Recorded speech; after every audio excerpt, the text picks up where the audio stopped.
రాజ్యంలో అంటే బంగారపు వీధులు కలిగిన రాజ్యం కాబట్టి ఆ రాజ్యంలో మనందరం కూడా ఉండాలని ఆ దేవుణ్ణి ప్రార్థిద్దాం.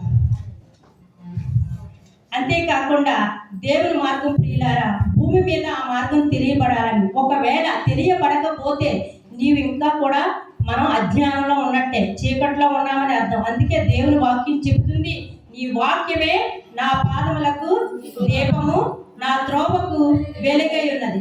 ఇప్పుడు నీ జీవితంలో దేవుని మార్గం మీకు అర్థం అవ్వాలంటే దేవుని వాక్యాన్ని నేను చదవాలి. అదేవిధంగా ఆ మార్గాన్ని, దేవుని యొక్క వాక్యాన్ని, ఈ వాక్యం అనే దీపం నీ కాళ్ళకు కట్టుకుంటే దేవుని మార్గం నీకు తెలిస్తే ఇక నీ జీవితానికి ఎటువంటి డోకా అనేది ఉండదని బైబిల్ వాక్యం సెలవిస్తుంది. ఈ లోకంలో అన్ని విషయాల్లోనూ మనం దీవించబడతాము, మంచి నిర్ణయాలు తీసుకుంటాము, మంచి మార్గంలో వెళ్తాము, అన్నిటిలో కూడా మనకి ఆశీర్వాదమే ఉంటుందని భక్తుడు తెలియజేస్తున్నాడు. అంతేకాకుండా పరలోకంలో కూడా గొప్ప మహిమతో తేజరిల్లే అనుభవం మనందరికీ కూడా ఉంటుంది.